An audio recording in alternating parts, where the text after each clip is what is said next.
शरत चंद्र लिखित दत्ता कहानी का पहला भाग मैंने अपने एक वीडियो में डाल दिया है। अब मैं दूसरे भाग का वर्णन करती हूँ। 4-6 मास की नहीं, 25 वर्ष की कथा लिख रही हूँ। वनमाली अब बूढ़े हो गए हैं।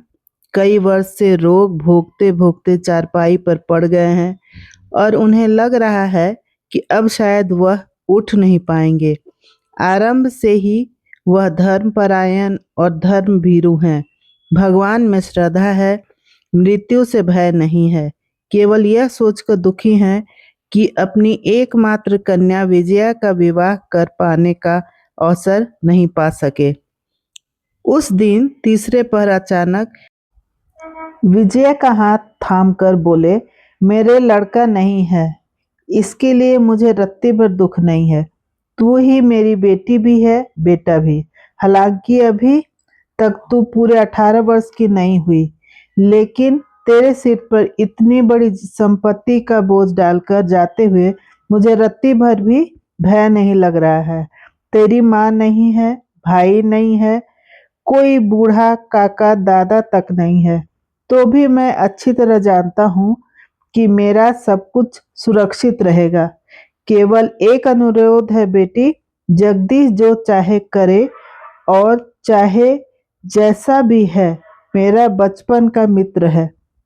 अपने ऋण के बदले उसका घर बार मत छीन लेना। उसके एक लड़का है, मैंने उसे आंखों से नहीं देखा, लेकिन सुना है बहुत अच्छा है।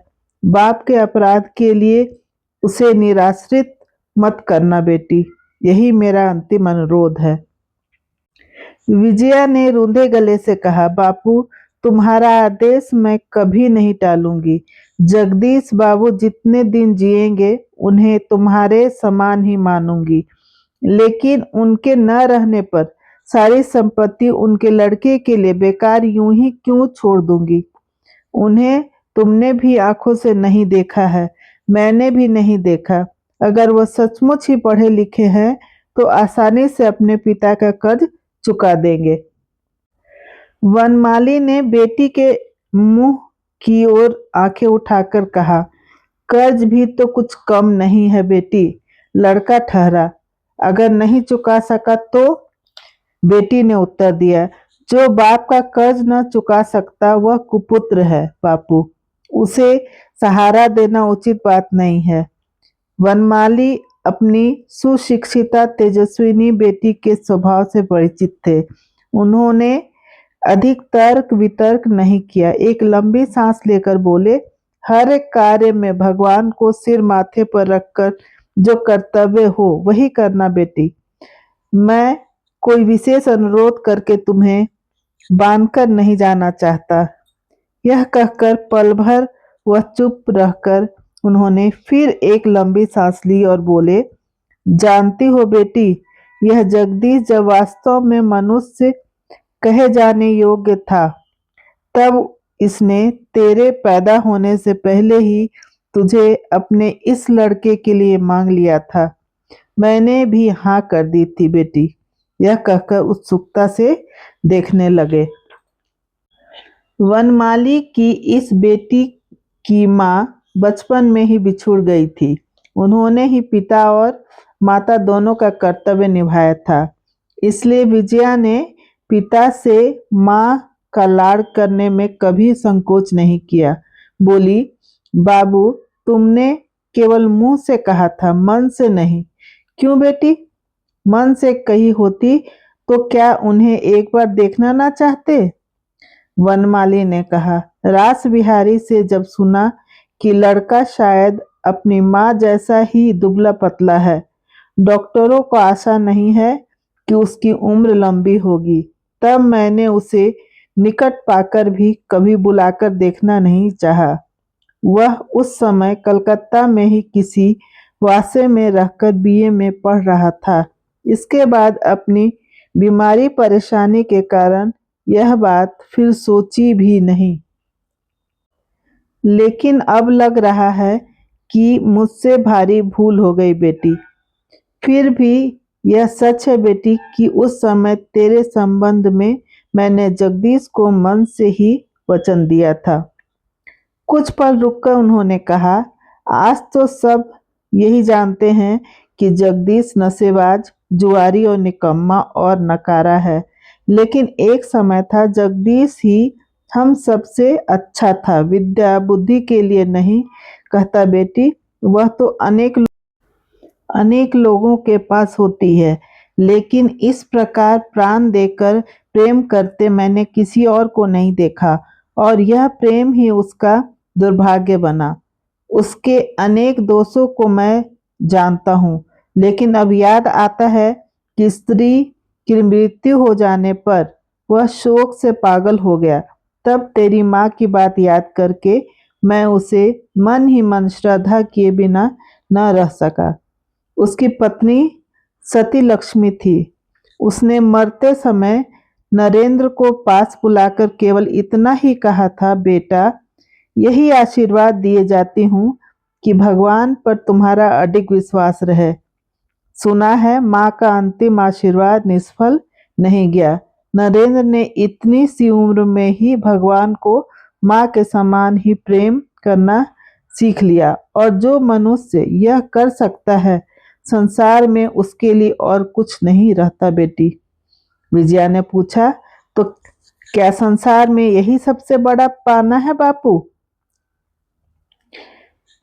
मनुष्य मृत्यु शैया पर पड़े बूढ़े की सूखी आंखें गीली हो उठी। दोनों हाथ जोड़कर बेटी को सीने पर खींचकर बोले, हाँ, यही सबसे बड़ा पाना है बेटी। संसार के भीतर और संसार के बाहर अखिल ब्रह्मांड में इससे बढ़कर पाना और कुछ नहीं है विजया। तुम स्वयं किसी दिन पा सकी या ना पा सकी, लेकिन जो पा सका है उसी के चरणों में मस्तक रख सको।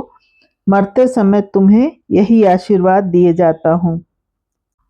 विजया उस दिन पिता की छाती पर औंधी पड़ी हुई थी। उसे ऐसा लगा जैसे बहुत ही मधुर और उज्जवल दृष्टि से कोई उसके पिता के अंदर से उसके अपने हृदय की गहराइयों तक बड़े स्नेह से अपलक देख रहा है।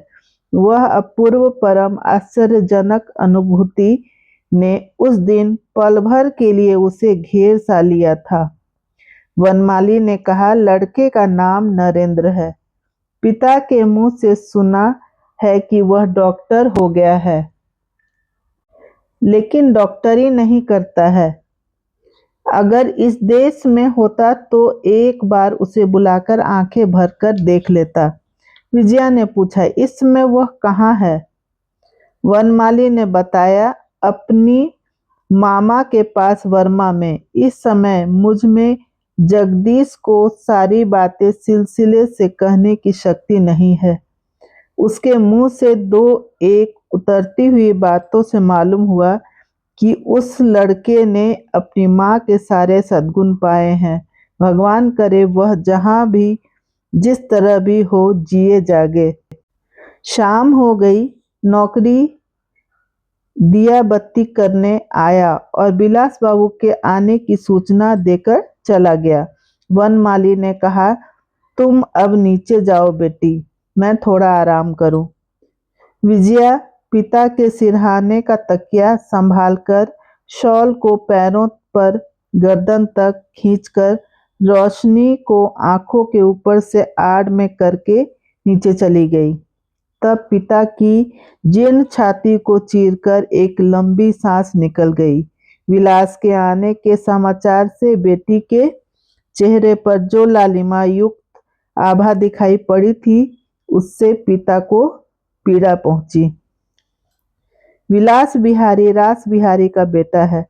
वह इसी कलकत्ता में पहले एफए में पढ़ता था, अब बीए में पढ़ रहा है। वनमाली समाज त्यागने के बाद से अधिकतर देश नहीं जाते।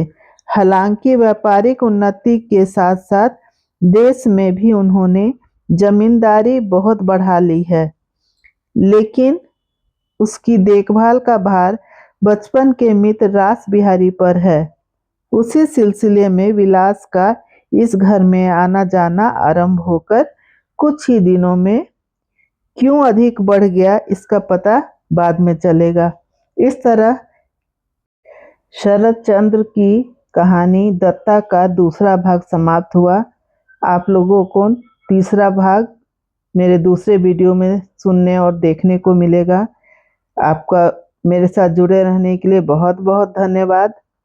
मेरे प्रिय दर्शकों और सुनने वाले, यदि मेरा वीडियो आपको पसंद आ रहा तो please like, share and comment कर दें और मेरे चैनल को सब्सक्राइब भी कर लें। धन्यवाद।